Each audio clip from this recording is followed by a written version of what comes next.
Assalamualaikum warahmatullahi wabarakatuh. Di sini kami kelompok 3 akan mempresentasikan materi investasi dan pembiayaan jangka panjang.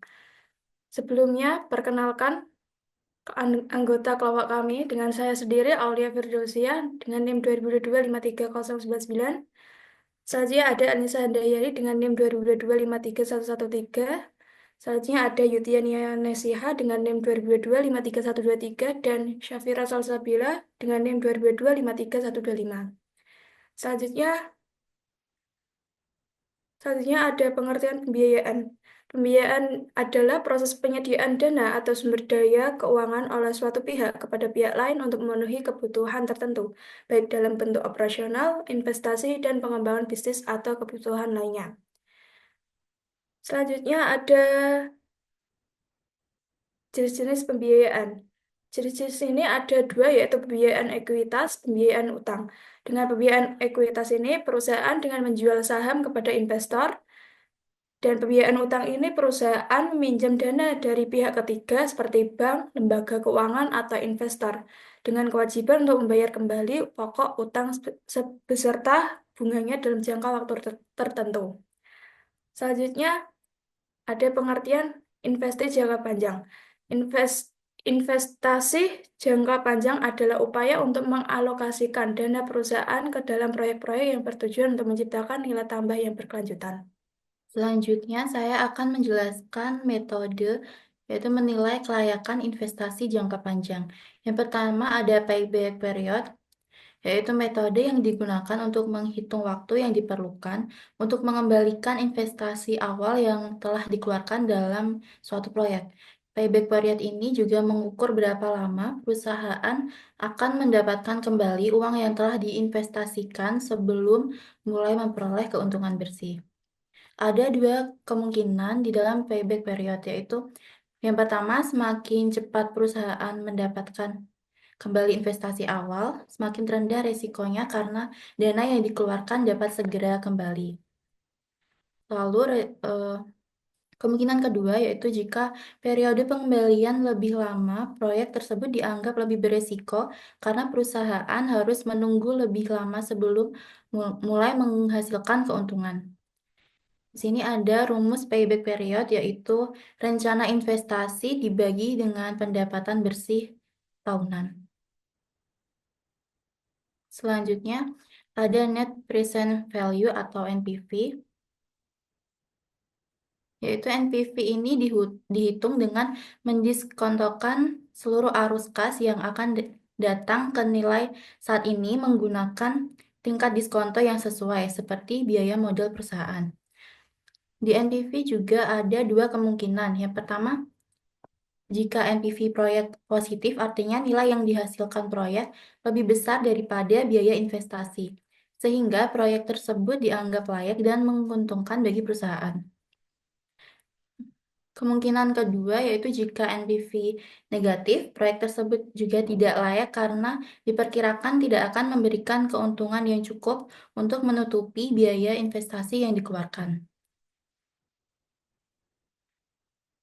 Rumus NPV sendiri yaitu sigma N T sama dengan 1, CFT dibagi 1 plus R pangkat T, dikurangi investasi awal. Selanjutnya ada internal rate of return atau IRR.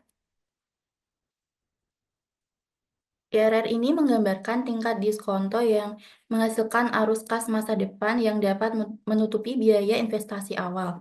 Dua kemungkinan di dalam IRR, yaitu yang pertama, jika IRR proyek lebih besar daripada tingkat diskonto atau biaya modal perusahaan, maka proyek tersebut juga dianggap layak karena pengembalian yang dihasilkan lebih tinggi daripada biaya yang dikeluarkan. Kemungkinan kedua, jika IRR lebih rendah dari tingkat diskonto, proyek tersebut tidak menguntungkan karena pengembalian yang dihasilkan tidak cukup untuk menutupi biaya modal yang diperlukan. Selanjutnya yaitu soal latihan. Oke, selanjutnya yaitu latihan soal. Yang pertama yaitu ada sebuah perusahaan dengan nama PT Sumberjaya Abadi yang akan berencana melakukan ekspansi dengan membangun pabrik baru. Tujuannya yaitu eh, dengan memperhitungkan biaya yang harus dikeluarkan serta sumber dana yang optimal agar tetap efisien. Yang pertama yaitu rencana investasi, yaitu proyek ekspansi pabrik ini diperkirakan membutuhkan investasi sebesar 50 miliar. Kemudian perusahaan memperkirakan keuntungan dan biaya untuk proyek ini selama 5 tahun ke depan dengan detail sebagai berikut. Yang pertama yaitu pendapatan tahunan tambahan itu sebesar 25 miliar, kemudian biaya operasional tambahan tahunan itu 15 miliar, nilai sisa aset pada akhir tahun kelima itu 5 miliar. Nah, analisis investasi yang dilakukan oleh perusahaan ini yaitu yang pertama dengan menghitung payback period atau menghitung periode waktu yang dibutuhkan untuk mencapai titik impas, yaitu rencana investasi dibagi pendapatan bersih tahunan. Rencana investasi sendiri ini membutuhkan biaya sebesar 50 miliar, kemudian pendapatan bersih tahunan itu didapat dari pendapatan tambahan dikurangi biaya operasional tambahan, yaitu 25 miliar dikurangi 15 miliar, yang sama dengan 10 miliar per tahun. Jadi 50 per 10 sama dengan 5 tahun. Jadi payback periodnya itu membutuhkan kurang lebih selama 5 tahun.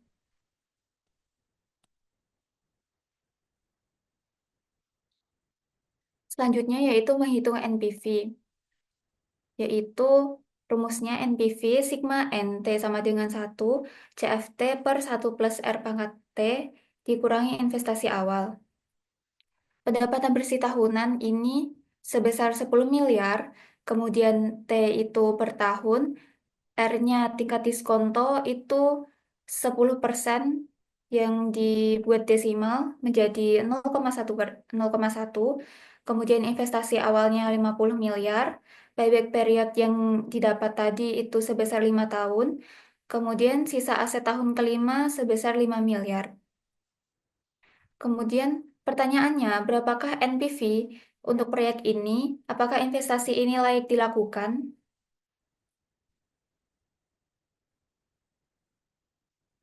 Nah, jawabannya yaitu yang pertama, NPV sama dengan sigma N T sama dengan 1, 10 M per 1 plus 0,1 pangkat 5.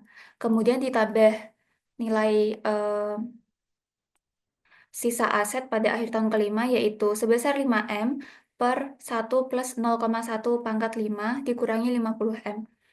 Kemudian untuk mendapatkan NPV itu yang pertama menghitung setiap tahun, ada 5 tahun, kemudian dihitung 5 tahun itu, tahun pertama itu 10 M per 1 kali 1 pangkat 1 mendapatkan hasil 9,09 M.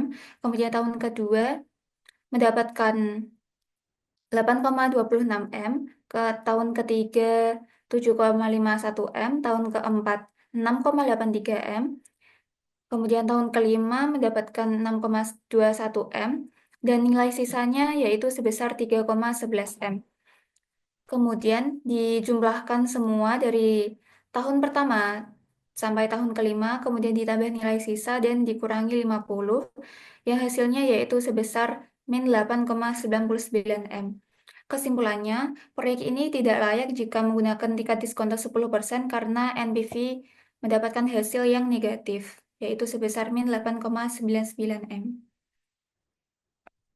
Kemudian yang selanjutnya yaitu menghitung IRR menggunakan perkiraan 15% atau R-nya itu pengerjaannya sama seperti NPV, yaitu menghitung tahun ke-1 sampai tahun kelima dan ditambah nilai sisa aset tahun kelima, kemudian dikurangi 50, itu menghasilkan min 14,02.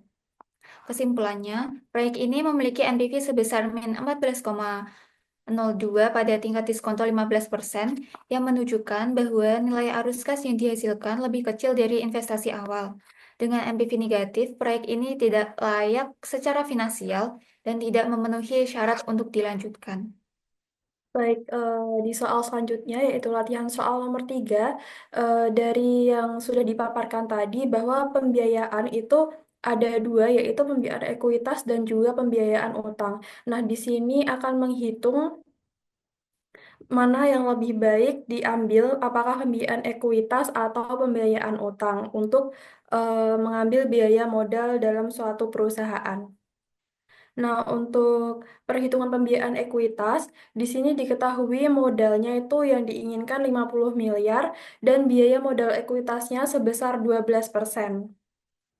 Jadi cara menghitung biaya modalnya yaitu jumlah modal dikali dengan biaya modal ekuitas yaitu 50 miliar dikali 12% yang hasilnya adalah 6 miliar. Jadi total biaya modal untuk pembiayaan ekuitas adalah 6 miliar per tahun. Selanjutnya, untuk perhitungan pembiayaan utang, di sini diketahui pinjaman bank itu sebesar 50 miliar dengan bunga 8% per tahun dan asumsi pajak perusahaan itu 25%. Nah, untuk cara menghitungnya yaitu untuk bunga tahunan utang kita hitung dulu yaitu dengan bunga dikalikan dengan pinjaman bank yaitu 8% dikali 50 miliar hasilnya adalah 4 miliar. Selanjutnya kita menghitung penghematan pajaknya yaitu asumsi pajak dikali dengan hasil yang dihitung tadi yaitu hasil bunga tahunan utang. Jadi 25% dikali 4 miliar hasilnya adalah 1 miliar. Jadi biaya modal utang untuk pembiayaan utang itu sendiri menghitungnya adalah dengan bunga tahunan dikurangi penghematan pajak, yaitu 4 miliar dikurangi 1 miliar. Jadi biaya modal utang bersih atau setelah pajak adalah 3 miliar per tahun. Kesimpulannya sendiri, untuk pembiayaan modal itu lebih efisien kalau kita mengambil pembiayaan utang karena biaya modalnya itu lebih rendah.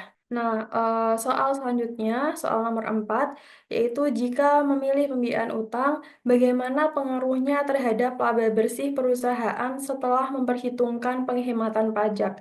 Untuk pengaruhnya sendiri, yaitu tadi sudah dihitung bunga tahunan utangnya itu sebesar 4 miliar, lalu penghematan pajaknya itu 1 miliar, dan biaya modal utangnya itu 3 miliar. Jadi, jika kita mengambil pembiayaan utang, nanti laba bersih perusahaan itu akan berkurang sebesar 3 miliar. Dan kesimpulannya adalah kontrol kepemilikan itu tetap mempertahankan kepemilikan perusahaan dan juga resiko kewajibannya itu harus tetap meskipun perusahaannya itu lancar atau tidaknya bunganya itu harus tetap dibayar. Kesimpulan dari presentasi kali ini yaitu keputusan pembiayaan dan investasi jangka panjang harus berdasarkan analisis mendalam terhadap biaya, resiko, dan manfaat. Penilaian kelayakan investasi seperti NPV, IRR, dan payback period membantu memastikan bahwa proyek yang dipilih dapat memberikan keuntungan berkelanjutan. Dengan strategi pembiayaan yang efisien, perusahaan dapat memaksimalkan nilai pemegang saham sambil menjaga stabilitas keuangan untuk mendukung pertumbuhan jangka panjang. Sekian dari kelompok kami. Kurang lebihnya mohon maaf. Wassalamualaikum warahmatullahi wabarakatuh.